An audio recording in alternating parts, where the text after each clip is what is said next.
दोस्तों, आज फिर नई परख के दर्शकों को मैं अभय कुमार दुबे सीधा संबोधित करने वाला हूं। हमेशा की तरह मेरी बात सीधी होगी, सटीक होगी और बिना किसी हेर-फेर की होगी।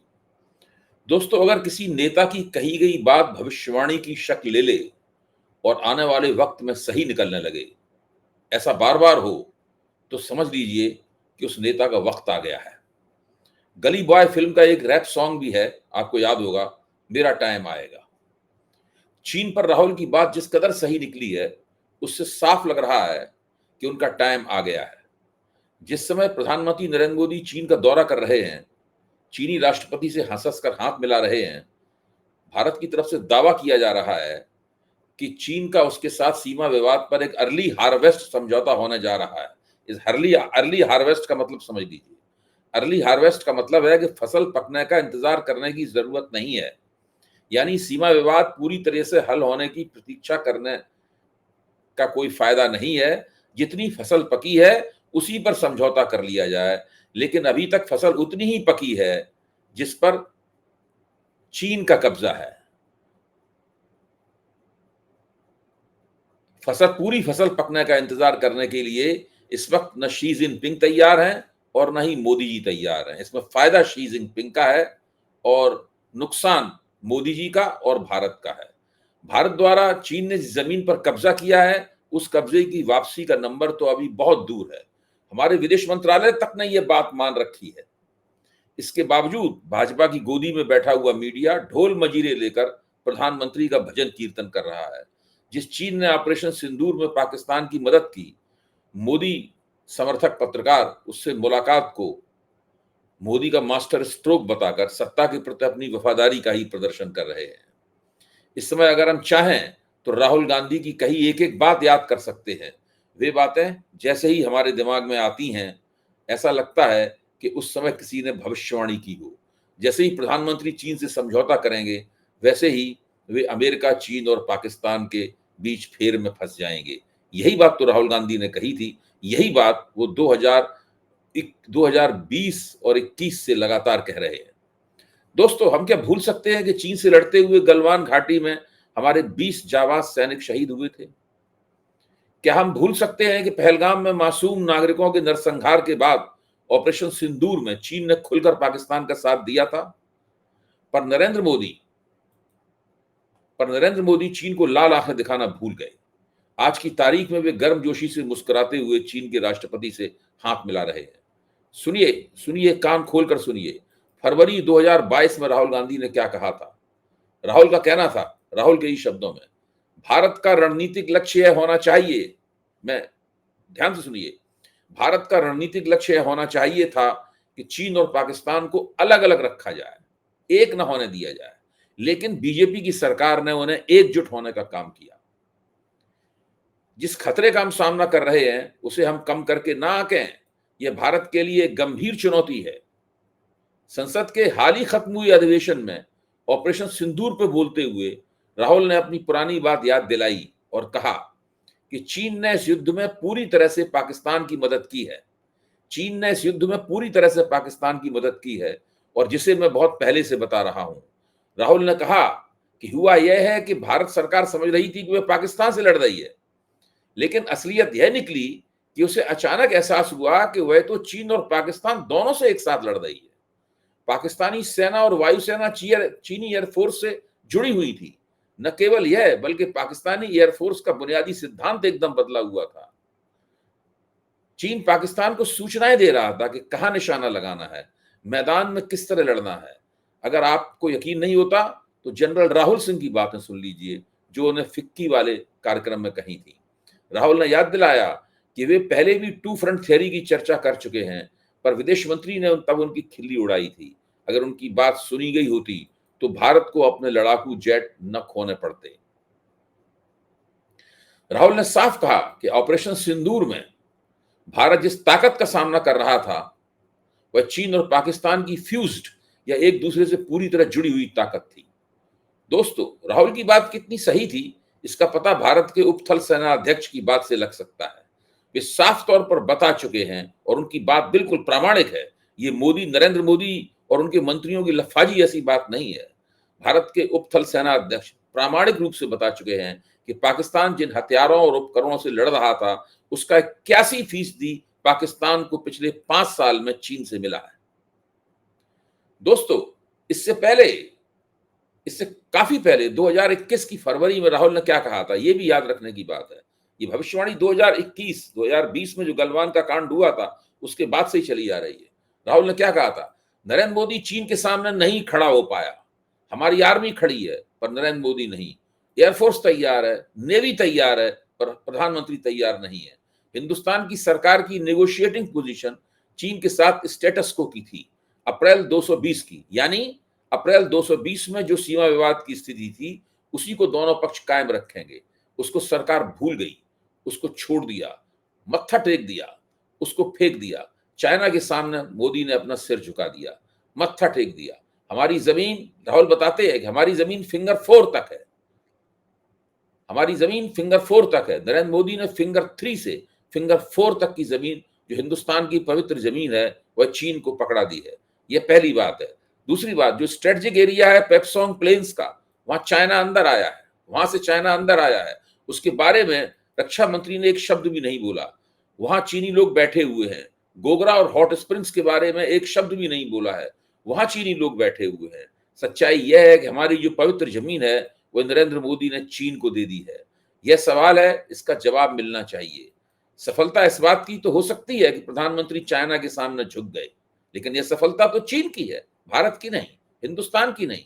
वो हमारे घर के अंदर आए हैं, चीनी हमारे घर के अंदर आए हैं। पूरी दुनिया कह रही है कि चीन हमारे घर के अंदर आया है, हमने उसे अपना घर दे दिया है। मेन चीज पेट्रोल या गश्त लगाने की नहीं है, मेन चीज है भारत माता की।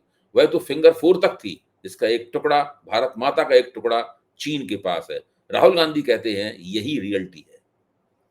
दोस्तों, राहुल गांधी को भारत जोड़ो यात्रा के समय लद्दाख जाना था, लेकिन कुछ बंदोबस्त संबंधी कारणों से वे नहीं जा पाए। वे बाद में लद्दाख गए और वहां जाकर लोगों से बात की। लोगों ने बताया कि चीन की सेना वहां घुस आई है। भले ही प्रधानमंत्री कह रहे हो कि ना कोई आया है ना कोई घुसा है, राहुल को पता चला, वहां की पब्लिक से पता चला कि चीनी सेना लद्दाख में मौजूद है। दोस्तों, जहां तक चीन और भारत के वाणिज्य संबंधी सवालों का सवाल है, वे किसी भी कीमत पर परस्पर विश्वास पर आधारित नहीं हो सकते। वे तो परस्पर अविश्वास पर ही आधारित हो सकते हैं। भारत चीन संबंधों का इतिहास ही ऐसा है। 1962 में चीन ने भारत के विश्वास को धोखा देकर भारत की पीठ में छुरा भोंका था। उसके बाद से भारत और चीन में किसी भी किस्म के विश्वास संबंधी संबंध नामुमकिन हो गए। अमेरिका के राष्ट्रपति ट्रंप ने चीन और भारत के ऊपर जो टैरिफ की मिसाइलें दागी हैं, उनके कारण जो मजबूरी पैदा हुई है, उसके कारण मोदी जी चीन के नेता शी जिनपिंग से मिलने चले गए। यह कोई स्वाभाविक सहज प्रक्रिया से होने वाली मुलाकात नहीं है। चीन ने हमारी जमीन दाब रखी है, मैं अखबारों में इसके ऊपर लेख लिख चुका हूं। राहुल जी विपक्ष के नेता हैं, वे इस सवाल को संसद में उठा चुके हैं। समाजवादी पार्टी के अध्यक्ष अखिलेश यादव ने भी संसद में यह सवाल उठाया था। याद कीजिए अखिलेश जी ने क्या कहा था। उन्होंने कहा था कि जब मोदी सत्ता में आए थे 2014 में, तब भारत का क्षेत्रफल बता दीजिए, और आज के भारत का क्षेत्रफल बता दीजिए, तब से कम हो गया है भारत का क्षेत्रफल, क्योंकि चीन ने जमीन दाब ली है। अब आइए चीन और भारत के बीच वाणिज्यिक संबंधों के बारे में कुछ बारीक बातों पर। अगर आपको वाणिज्यिक संबंधों के ऊपर कोई डील करनी है, कोई बात करनी है, आपस में कोई समझदारी निकालनी है, तो यह काम आप तब तक नहीं कर सकते जब तक सीमा विवाद पर कहीं कुछ कम से कम दिखाने के लिए आपके पास न हो। यह है एक तरह की हथकंडेबाजी जो नरेंद्र मोदी की तरफ से इस्तेमाल की जा रही है, क्योंकि दोनों के संबंधों के बीच में सीमा विवाद फंसा हुआ है। सीमा विवाद मुख्य तौर पर चीन की शरारत है। दोस्तों, इसीलिए यह थीसिस कॉन्कॉक्ट की गई है, यह थीसिस गढ़ी गई है, early harvesting deal, early harvest deal. यानी भले ही सीमा विवाद पूरी तरह हल ना हुआ हो, भले ही भारत की जमीन चीन के कब्जे में हो, उससे पहले ही चीन से जमीन को छुड़ाए बिना, या उसका कोई पक्का आश्वासन लिए बिना, या उसकी कोई डेडलाइन तय किए बिना, या उसका कोई रोड मैप तय किए बिना आप ये घोषित कर दें कि भारत और चीन के बीच में सीमा पर शांति रखने के लिए एक मैकेनिज्म बना लिया गया है। यही है अर्ली हार्वेस्ट। ये भारत की जनता को उल्लू बनाने के अलावा और कुछ भी नहीं है।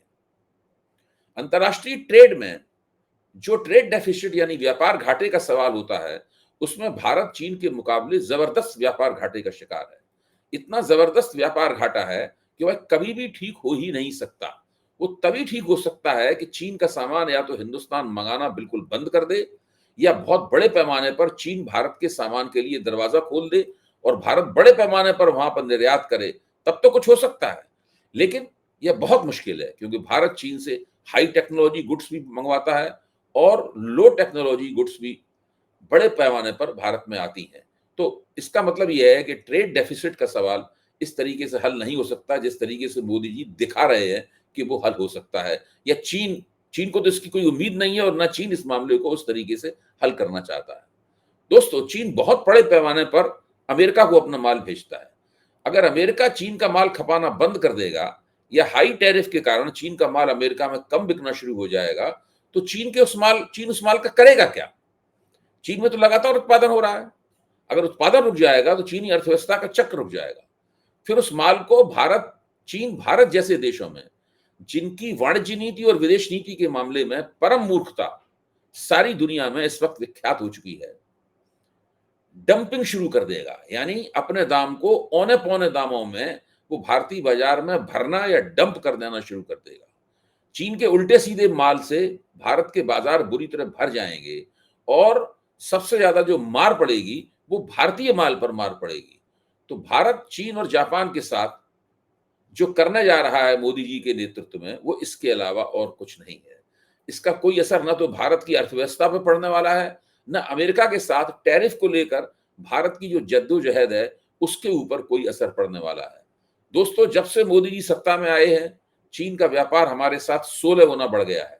अगर चीन ने थोड़ी सी कीमत बढ़ा दी अपने रॉ मटेरियल की, अपने कच्चे माल की, तो हमारी पूरी कम्युनिकेशन इंडस्ट्री, हमारी पूरी पूरी आईटी इंडस्ट्री और हमारी ज्यादातर मैन्युफैक्चरिंग जो स्टील कंपनियां हैं, ये सारी की सारी बंद हो जाएंगी, क्योंकि कच्चे माल का बहुत बड़ा हिस्सा हमारा चीन से आता है। तो फिर हम उस दिशा में चीन के पास, देखिए, चीन के पास एक और अद्भुत चीज है, वो है रेयर अर्थ मेटल। इससे अमेरिका भी परेशान है, क्योंकि रेयर अर्थ मेटल अमेरिका को भी चाहिए। उसके बिना हाइब्रिड कारों की बैटरियां नहीं बनती, उसके बिना थ्री व्हीलर स्कूटरों की बैटरियां नहीं बनती, उसके बिना जो बिजली से चलने वाली कारें नहीं बनती, उसके बिना आईटी के चिप नहीं बनते।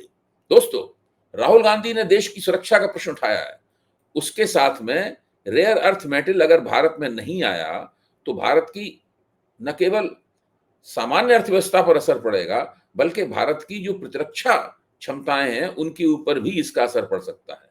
राहुल गांधी ने इस देश की सुरक्षा का जो प्रश्न उठाया है वो बहुमुखी है। भारत मां के दामन के एक हिस्से का सवाल उठाया है जो फिंगर 3 से फिंगर 4 तक जाता है। इसे मोदी ने चीन को थमा दिया है। राहुल ने सवाल उठाया है कि मोदी ने पाकिस्तान और चीन को जोड़ दिया है, जबकि कुशल रणनीतिकार अपने दुश्मनों को एक दूसरे से अलग रखते हैं। इस मायने में मोदी की विदेश नीति, मोदी की रक्षा नीति पूरी तरीके से फ्लॉप है। दोस्तों, राहुल की बात एकदम सही निकली है, भविष्यवाणी सटीक साबित हुई है। मोदी का हाथ शी जिनपिंग के हाथ में, यानी चीन ने जहां तक लद्दाख में जमीन पर कब्जा कर रखा है, वह जमीन एक तरह से पूरे तौर पर भारत के हाथ से चली गई है। अब राहुल जी को वोट चोरी के खिलाफ ही नहीं, बल्कि चीन द्वारा भारत की जमीन हड़प लेने के खिलाफ भी एक राष्ट्रीय मोर्चा खोलना होगा।